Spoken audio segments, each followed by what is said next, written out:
Hi, thank you for watching Digging to China. I'm Dong Sheng. If you have not done so already, please subscribe to my channel. Thank you very much. On May 15th, China's Special Envoy Li Hui began his visit to Ukraine to launch his efforts to coordinate on the Ukraine issue. The People's Daily published an article on May 14th to explain the purpose of Xi Jinping's Special Envoy's visit. According to the People's Daily, Li Hui, China's special representative for Eurasian affairs, will visit Ukraine and 4 other countries to communicate with all parties on a political solution to the Ukrainian crisis. The People's Daily believes that the first stop in Ukraine is to demonstrate China's sincerity in mediating the crisis, while the last stop in Russia provides an opportunity to report all parties' position to Putin and do their best to mediate. The People's Daily's choice of words reflects some of the Communist Party's emotional stance. Going to Ukraine first shows respect, and going to Russia last is an opportunity to report to Putin on the situation of all parties. Who is the master here? The Communist Party is very clear that Russia is its master. That is the first point expressed by the People's Daily. The People's Daily's second point was that bridging sharp differences among all parties and striving for the greatest common denominator will likely require multiple visits, not just one. The article conveyed the message that the people should not have high expectations for the CCP's coordination efforts, as the special envoy is only going through the motions. Additionally, the People's Daily warned China's domestic audience not to expect Xi Jinping to send a special envoy to solve the problem, as the CCP is not there to solve problems. This was the second message conveyed by the People's Daily. Thirdly, this is a strategic move by Xi Jinping, and the People's Daily wants to showcase Xi's intelligence, wisdom, and the remarkable abilities to the Chinese people. The newspaper explains that after visiting Ukraine, the special envoy's second stop is in Poland, which is the country that provides the strongest support to Ukraine, and its opinion holds significant importance. Hence, visiting Poland is a gesture of respect towards them. However, in the CCP's discourse system, using the word respect is usually a perfunctory statement. In contrast, informing Russia is considered truly respectful. Therefore, visiting Poland is a superficial move by Xi Jinping. The third stop is where Xi Jinping demonstrates his designing skills by choosing between France and Germany. He decided to make the special envoy visit France first because President Macron expressed his willingness to have a closer dialogue with China during his visit.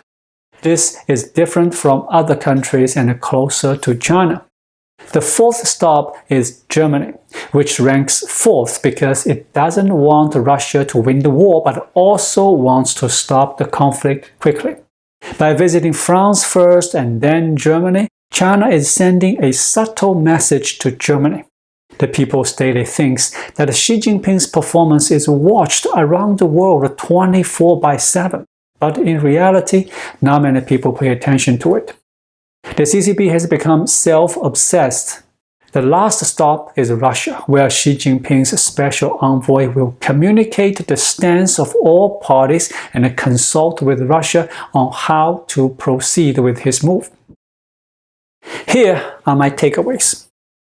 To start with, Xi Jinping has dispatched a special envoy to address what they refer to as a Ukrainian crisis, while the global community regards it as the Ukrainian war, a hostile attack by Putin on Ukraine. However, the CCP considers it a crisis. This time, sending a special envoy is a result of international pressure, as the CCP has faced criticism on the international stage. Despite continually claiming to be a responsible superpower, how can they sit idly by and clandestinely support Russia during such a significant event? Under this international pressure, Xi Jinping's delayed action is a feigned attempt at mediation over a year after Putin began his aggressive attack. The international community has a specific expectation for China in the Ukrainian crisis. They have made it clear that China should only focus on facilitating Russia's withdrawal of troops and not engage in any other activities which are considered irrelevant. Additionally, the EU's foreign representative has recently urged China to abandon its false neutrality towards Russia, and the EU is preparing to punish 8 Chinese companies that are secretly supporting Russia's aggressive war. Therefore, the international community has a well-defined perception of China's role in this matter, leaving no space for any misapprehension. China's ability to mediate the so-called Ukrainian crisis is severely limited. This is due to Putin's deployment of nuclear weapons to Belarus right after Xi Jinping's visit to Russia, which has intended to mediate the conflict. China's Xinhua news agency had called the visit a peaceful trip, implying China's interest in mediating the crisis. Putin's move, however, deprived Xi Jinping of any authority to mediate, as Russia refused to acknowledge China's ability or credentials to handle the situation in Ukraine. As a result, Xi Jinping's efforts to mediate the conflict are greatly curtailed, with the world watching the situation. Additionally, Xi Jinping sent a special envoy to visit 5 countries, and with China being part of 6-party talks. The 6-party talks were previously used for North Korea, and China hoped to use this format to delay time and cover up its inability to do anything about North Korea. However, to maintain its face and deceive the international community in exchange for benefits, the Chinese Communist Party hosted endless 6-party talks. After the 6-party talks on North Korea failed, no one believed in China's multi-party talks anymore. This time, China has revived these 6-party talks, but the current international environment is different. Back then, the United States still had some illusions about China, but now both the US and the European Union see through China. And the EU's High Representative for Foreign Affairs said that China's only goal should be to get Russia to withdraw its troops. Mediating back and forth is pointless, and nobody listens to China. This also limits Xi Jinping's mediation space. The CCP faces 2 major challenges in its efforts to mediate the Ukraine crisis. Firstly, it is hesitant to label Russia's action as an invasion. Without acknowledging this, what is the purpose of mediation? The conflict between Ukraine and Russia is not a trivial matter, and the Ukrainians are risking their lives to resist the invasion. Refusing to recognize the invasion undermines the legitimacy and impartiality of the CCP as a mediator. Secondly, as you may have already noticed, since Russia invaded Ukraine, it has periodically compelled the CCP to issue a statement to the world regarding China-Russia relations. Furthermore, China and Russia frequently stage displays of affection through high-level exchanges to showcase their friendship to the world. This frequent display of affection is incompatible with the role of a mediator. Xi Jinping knows that he lacks the ability to mediate the conflict between Russia and Ukraine, but he was pressured to take on the role of mediator. Despite this, Xi Jinping has his own agenda, which involves dividing Europe and causing discord between Europe and the United States. However, before his special envoy could arrive, Europe has already begun to discuss and recognize the true nature of the CCP. The CCP is known to provoke conflict between European countries whenever they visit Europe. Xi Jinping's envoy went to Paris and Germany, hoping to subtly influence Germany and make them envious. However, it is unlikely that anyone would be so petty as to be jealous. Therefore, while Xi Jinping has yet to make his move in this big chess game, others have already seen through his intentions.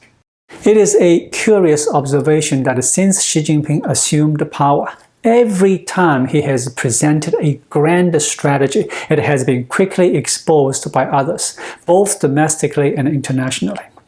The most notable example was his staged pro-people show, where he took a taxi and even gave the driver an inscription note.